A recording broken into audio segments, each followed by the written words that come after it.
नमस्कार, मैं रामजी प्रसाद। आप देख रहे हैं नमामि न्यूज।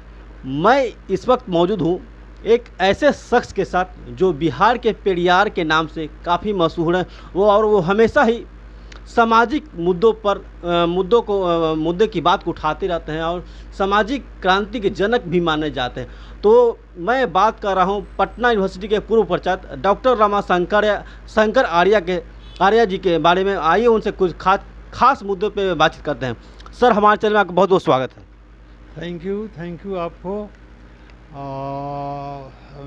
मेरा परिचय तो आपने दर्शकों को दे ही दिया। मैं कॉलेज पटना के प्राचार्य के पद से रिटायर किया हूँ और अभी सामाजिक जीवन में सक्रिय हूँ और सामाजिक मुद्दों पर हम लोग अक्सर पहलकदमी लेते रहते हैं, बात करते रहते हैं। सर, आज मैं एक गंभीर मुद्दे पे आप चर्चा के लिए बैठा हूँ। जिस तरह से मणिपुर की घटना ने पूरे देश को शर्मसार कर दिया, जो वही तो सरकार नारा लगा दी, बेटी पढ़ाओ बेटी बचाओ का नारा। इसको सर किस नज़रिए से आप देखते हैं?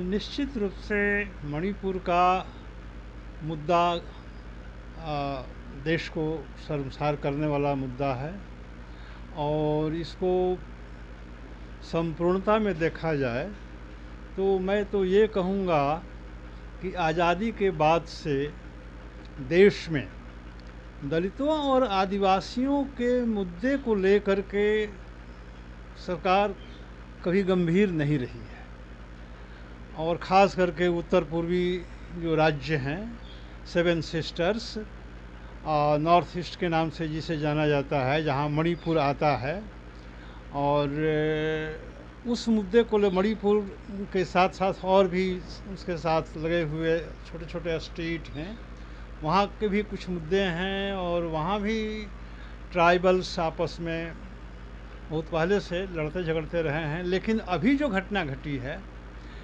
ये लगता है कि कोई षड्यंत्र के तहत, और निश्चित रूप से वहाँ जो सरकार है लगातार ये 3 महीने से वहाँ ये सब चल रहा है और सरकार चुप्पी साधे हुए है। निश्चित रूप से उस सरकार की निष्क्रियता सबके सामने आ चुकी है, पार्लियामेंट के सामने भी ये बातें आ चुकी हैं और देश के लोग भी देख चुके हैं। पूरे देश में उस मुद्दे को लेकर के जिस तरह से ट्राइबल औरतों के साथ बलात्कार के साथ साथ उन्हें नंगा घुमाया गया और उन्हें लगातार प्रताड़ित किया जाता रहा। बहुत सारे वहाँ के लोग आज भी शिविर कैंप में अपना जीवन बिता रहे हैं पुलिस के संरक्षण में।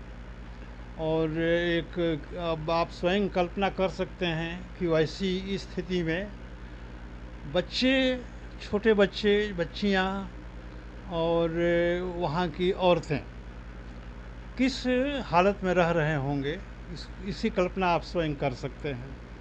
सरकार निश्चित रूप से सेंसिटिव नहीं है, संवेदनशील नहीं है, वो चुपचाप विगत 3 वर्षों से मूक दर्शक बनी हुई है। हस्तक्षेप करना चाहिए, भाजपा की सरकार है, डबल इंजन की सरकार लोग कहते हैं, और उसके बावजूद भी लॉ एंड ऑर्डर का प्रॉब्लम 3 महीनों से चल रहा है, खड़ा है। वहाँ की पुलिस को हस्तक्षेप करना चाहिए, सरकार को हस्तक्षेप करना चाहिए, केंद्र को हस्तक्षेप करना चाहिए। सबसे शर्मनाक और आश्चर्य की बात है कि देश का प्रधानमंत्री जो लंबी लंबी बातें करता है, डींग हाँकता है, और उस आदमी को कभी भी यह समझ में बात नहीं आई कि भाई हमारे देश का एक अंग है, एक पार्ट है, एक हिस्सा है जो जल रहा है, लोग मर रहे हैं। केवल बेटी बचाओ बेटी पढ़ाओ के नारे से ही बात थोड़े बन जाती है। आप बोलते कुछ हैं, करते कुछ हैं, बोल कुछ रहे हैं, वहाँ हो रहा है कुछ। क्या इसको देश के लोग नहीं समझ रहे हैं, देश के लोग नहीं जान रहे हैं? ऐसे सरकार कहीं चलती है? बिल्कुल सरकार असंवेदनशील, निष्क्रिय और अपनी भूमिका से अलग होकर के सब कुछ देख रही है और इसे देश भी देख रहा है। हम चाहेंगे कि कि जल्दी से जल्दी सरकार को हस्तक्षेप करना चाहिए, ये चीज़ें रुकनी चाहिए।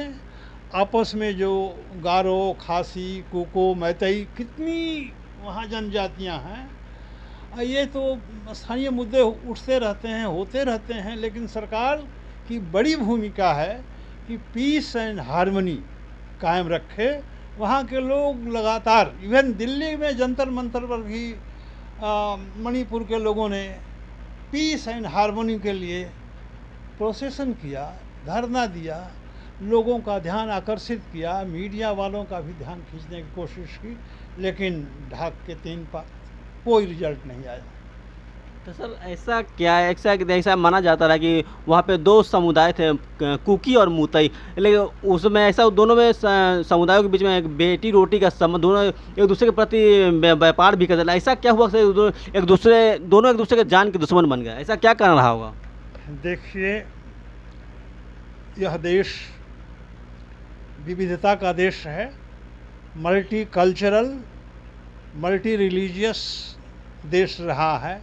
इसी संदर्भ में मैं बता दूं कि अभी यूसीसी इन्फॉर्म सिविल कोड का लोग सवाल उठा रहे हैं, जो कहीं से भी लेजिटिमेट नहीं लगता है, लॉजिकल नहीं लगता है।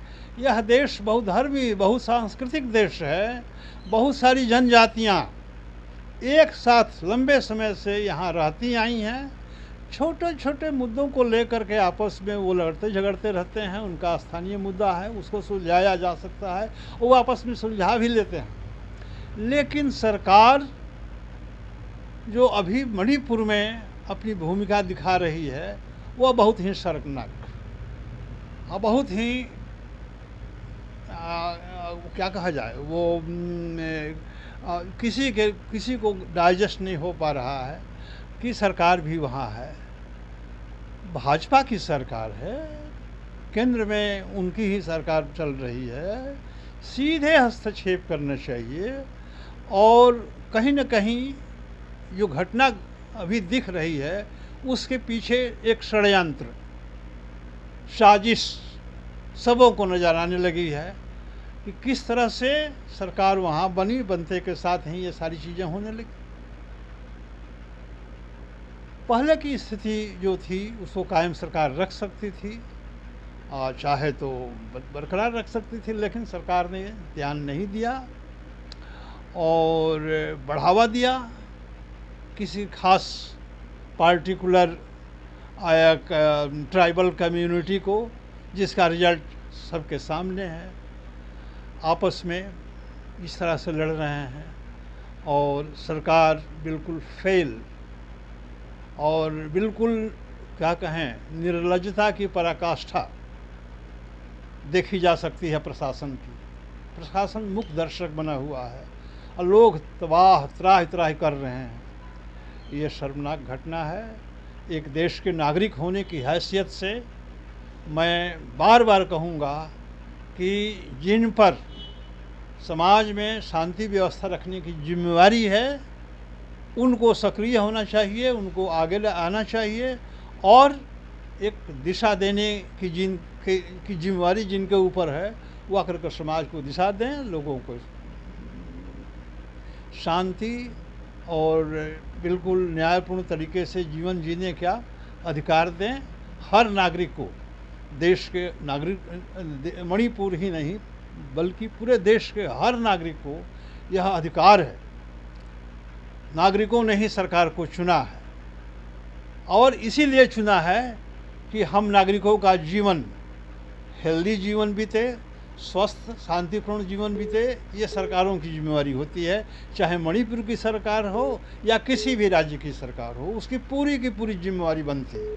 अगर वो नहीं कर सकते हैं तो उनको छोड़ देना चाहिए। ठीक है सर, हमारे चैनल जो जुड़ने का बहुत बहुत धन्यवाद। आपको भी धन्यवाद। तो आपने देखा और सुना इनका सीधे और साफ तौर पर कहना है, जिस तरह से वहाँ मणिपुर में हिंसा, 2 समुदाय के बीच हिंसाई घटनाएं सामने आई है, यह बेहद ही शर्मनाक और यह सरकार को सख्त लहजे में वहाँ पे सख्त तरीके से वहाँ पे शांति बहाल करनी चाहिए। तो हम इसी के साथ हमारे चैनल को लाइक करें, सब्सक्राइब करें। धन्यवाद।